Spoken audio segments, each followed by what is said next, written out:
Recommendations to minimize COVID-19 transmission, case study, ports and airports. In this video, we will show you how to assess and manage the risk of COVID-19 transmission in ports and airports. The COVID-19 virus is transmitted via 3 routes, essentially through aerosols, droplets, and to a lesser extent through contact with contaminated surfaces. The level of transmission risk depends on a combination of 5 factors: ventilation, safety distance, use of face mask, exposure time, and relative humidity. The combination of these factors and whether or not they are managed correctly influences the transmission risk level, which can be low, medium, or high. In the next few minutes, we will show you the risk map of ports and airports and examples of situations where there is a risk of COVID-19 transmission due to the poor management of the 5 factors mentioned.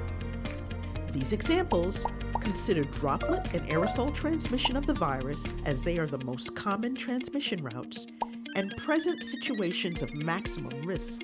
Furthermore, they will help you learn about the most appropriate preventive measures in terms of ventilation, safety distance, use of face mask, and exposure time.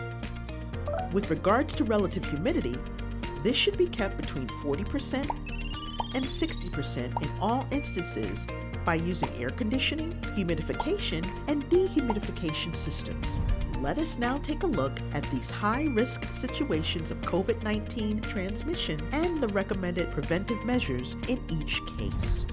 Risk Node 1, Terminal Boarding. The boarding and disembarking take place in a closed terminal with no natural ventilation. Air conditioning is available, but in recirculation mode, so the renewal of the indoor air by outdoor air is insufficient. When boarding, passengers crowd around the access doors and do not maintain the safety distance from other passengers and staff. Staff assisting passengers wear the N95 type face mask, but not all passengers wear theirs correctly, covering their nose and mouth. Furthermore, many children between the ages of 2 and 6 don't wear a face mask. Boarding is not immediate, and it usually takes from 20 to 40 minutes to be concluded. Recommendations to reduce transmission risk. Ensure sufficient ventilation inside the terminal by renewing the air indoors. Protect staff by installing protective screens or providing them with face shields. Organize boarding by row groups, starting with the last ones moving forward. Encourage passengers to maintain the safety distance while boarding and establish the necessary control measures. Enforce the proper use of face masks among children 2 years old and older. Avoid holding passengers inside the boarding bridges. Risk Node 2, Terminal Baggage Claim. The baggage claim area is air-conditioned in recirculation mode, like the rest of the terminal. Passengers crowd around the conveyor belt and don't respect the safety distance. The passengers wear a mask, although not all cover their nose and mouth. Baggage claim is not immediate, so passengers usually wait a long time in this area until they leave.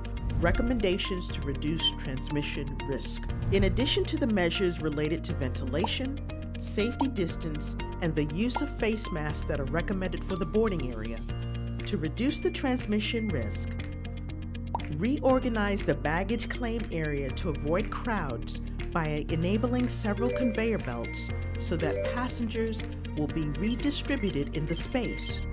For example, one belt can be reserved for the black suitcases and another for colored ones.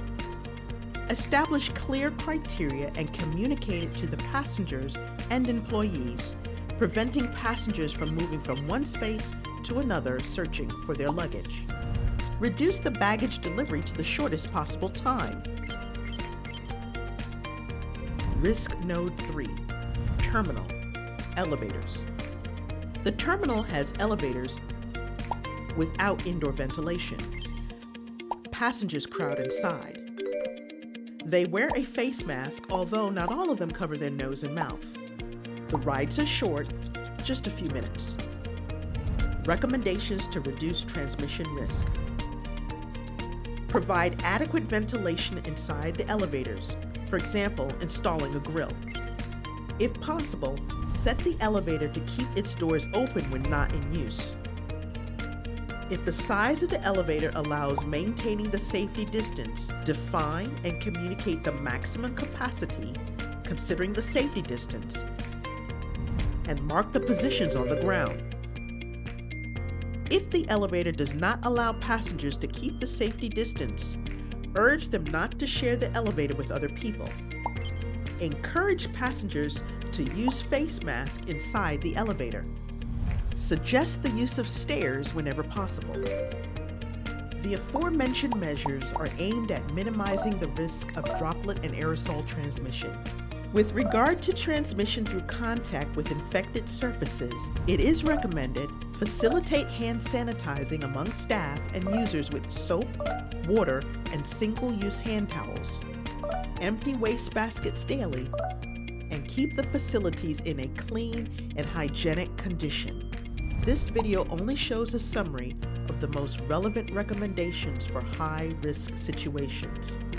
There is a specific online tool available to help you carry out a personalized risk assessment for your establishment.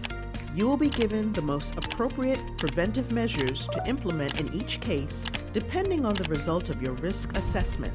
We encourage you to learn more about this tool at www.iadb.org/tourism protocols.